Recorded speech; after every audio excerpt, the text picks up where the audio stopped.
Naruto anime பார்த்த எல்லாருமே கண்டிப்பா இந்த ஒரு விஷயத்தை திங்க் பண்ணி பார்த்துருப்பீங்க. நைன் டெயில் அட்டாக்ல மினோட்டோ சர்வே ஆயிருந்தா என்ன நடந்திருக்கும்ட்டு. ஏன்னா அந்த இடத்துல மினோட்டோ சாக வேண்டிய அவசியமே கிடையாது. அதை குஷினோவுமே சொல்லியிருப்பாங்க. அதனால நைன் டெயில் அட்டாக்ல மினோட்டோ சர்வே ஆயிருந்தா என்ன நடந்திருக்கும். அதை பற்றி பார்க்க ஆரம்பிச்சிடலாம். ஸோ ஃபஸ்ட்டு மினோட்டோ வந்து reaper death sealing jutsu use பண்ணி குரமாவை சீல் பண்ணுறதுக்கு பதிலாக குஷினா பண்ணியிருக்கலாம். ஏன்னா குஷினாவோட லைஃப் ஃபோர்ஸ் தான் முடிஞ்சிருக்கும் தவிர சேக்கரா வந்து அப்படியே தான் இருந்திருக்கும். அதனால குஷினா ரீப்பர் டெட் சீலிங் ஜுட்ஸுவை யூஸ் பண்ணி குரமாவை ரெண்டா ஸ்பிட் பண்ணி ஒன்றை மினோட்டோக்குள்ளேயும் இன்னொன்று நருட்டோக்குள்ளேயும் அனுப்பலாம். எப்படி அவங்க சாக தான் போகிறாங்க, அதனால இது பண்ணுறது வந்து கரெக்டாக தான் இருக்கும். இது மூலமாக நைன் டெயில்ஸோட பவர் வந்து லீஃப் வில்லேஜுக்குள்ள தான் இருக்கும். அண்ட் நருட்டோ வந்து தனிமையில் இருக்க மாட்டான், யாருமே அவனை வெறுக்க மாட்டாங்க. ஏன்னா மினோட்டோ வந்து ஹொக்கேக்கியோட பையனாக இருக்கனால எல்லாருமே இவனுக்கு ரெஸ்பெக்ட் கொடுப்பாங்க. அண்ட் மினோட்டோ சாகாம இருக்கனால உச்சிகே மேசகர் வந்து நடக்க வாய்ப்பே கிடையாது. ஏன்னா மினோட்டோக்கு தெளிவாக தெரியும் நைன் டெயில் எப்படி வெளியே வந்துச்சு, நைன் டெயில் அட்டாக்கு பின்னாடி யார் இருக்காங்கன்ட்டு. ஸோ அதனால உச்சிகே மெம்பர்ஸை ப்ளேம் பண்ண வேண்டிய அவசியம் கிடையாது. அண்ட் டான்ஸோவுமே எவ்வளோ தான் மேனிபுலேட் பண்ண ட்ரை பண்ணாலுமே மினோட்டோ டான்ஸோட தலையில் தட்டி உட்கார வச்சிருவாரு. ஸோ அதுக்கப்புறம் ஃபுகாகோ உச்சிகே கூட பேசி எல்லாத்தையுமே சால்வ் பண்ணிடுவாரு. அண்ட் ஃபுகாகோ உச்சிகாவை கிட்டே வச்சிருக்க வாய்ப்பு இருக்குது. ஏன்னா அவர் ரொம்பவே ஸ்ட்ராங்கான ஆளு. இதை தாண்டி ஏகப்பட்ட எலைட் சினிபிஸை நம்ம மினோட்டோ ஒன்னா கேதர் பண்ண வாய்ப்பு இருக்குது. ஏன்னா அவருக்கு தெளிவாக தெரியும் ஓபிட்டோ இருக்கான்ட்டு, அதாவது மதரா இருக்கான்ட்டு. ஸோ அவனை டிஃபீட் பண்ணுறதுக்காண்டி ஏகப்பட்ட ஆட்களை ஒன்றா கேதர் பண்ணலாம். ஏன்னா ஓபிட்டோ மேலே மினோட்டோட மார்க் இருக்குது. பட் ஸ்டில் அவனை சுற்றி எத்தனை பேர் இருக்காங்க, அவங்க கூட எத்தனை பேர் ஒர்க் பண்ணுறாங்கன்ட்டு மினோட்டோக்கு தெரியாது பார்த்தீங்களா.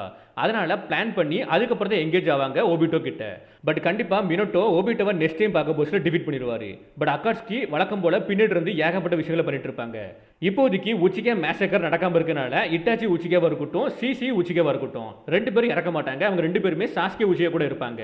அண்ட் சாஸ்கியோட அம்மா வந்து குஷினாவோட ஃப்ரெண்டுனால அடிக்கடி நருட்டோவை பார்க்க வாய்ப்பு இருக்குது. அது மூலமா சாஸ்கே நருட்டோக்குள்ள ஒரு பாண்டு வர வாய்ப்பு இருக்குது. லேட்டரா ரெண்டு பேரும் ரைவலா கூட மாற வாய்ப்பு இருக்குது. அதுக்கப்புறம் உரச்சிமோரு எடுத்து பார்க்க போஸ்ட்ல அவன் ஏகப்பட்ட எக்ஸ்பெரிமெண்ட் பண்ணியிருப்பான். அந்த இடத்துக்கு தேர்ட் ஓகேக்கே போயிருப்பாரு. பட் அவரால் கில் பண்ணிருக்க முடியாது. அதுக்கப்புறம் தான் உரச்சிமோருமே பெரிய த்ரெட்டா மாறி இருப்பான். பட் இந்த இடத்துல தேர்ட் ஓகேக்கு பதிலாக மினோட்டோ போவான். மினோட்டோ போறனால உரச்சிமோரை டிஃபீட் பண்ணிடலாம். ஸோ உரச்சிமோரோட த்ரெட்டுமே இருக்காது லீஃப் வில்லேஜுக்கு. நருட்டோவை எடுத்து பார்க்க போஸ்ட்ல அவன் ஆஸ் யூஸ்வல் ஜிரையா சென்சே கூட தான் ட்ரைனிங் எடுத்துட்டு இருப்பான். என்னதான் ட்ரைனிங் எடுத்தாலுமே மினோட்டோமே ஹெல்ப் பண்ணுவார்.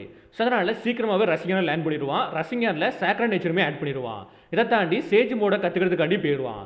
அண்ட் குரமாவோட ஹேட்டர்ஸை கம்மி பண்ணி நருட்டோ வந்து குரமாவோட பவரை யூஸ் பண்ண வாய்ப்பு இருக்குது. ஏன்னா மினோட்டோ கூட இருக்கனால அவன் ஈஸியாக பண்ணிடுவான். அது மூலமாக நருட்டோக்கு சொல்லிக் கொடுக்கலாம். So Pain leaf village attack பண்ண வர போஸ்ட்ல மினோட்டோ நருட்டோ ஒன்னா சேர்ந்து பேனை டிஃபீட் பண்ணுவாங்க. இவ்வளோ நல்ல விஷயங்கள் இருந்தாலுமே கெட்ட விஷயங்கள் இருக்கலாம் செய்யுது. இப்போ இருக்கக்கூடிய சினிபி வெள்ளனிக்கு பார்க்கப்படுறது கிடையாது. 5 வில்லேஜுமே தனித்தனியாக தான் இருக்கும். அதுலேயும் குறிப்பாக நருட்டோக்கு வந்து எந்த ஒரு இழப்பும் இல்லாமல் பேனும் இல்லாமல் இருக்கனால அவனுக்கு ட்ரூ பீஸ்னா என்னன்னு தெளிவாக தெரியாது. ஸோ வேர்ல்டு வந்து அமைதியை நோக்கி போகாமல் வார்லேயே இருக்க கூட வாய்ப்பு இருக்குது.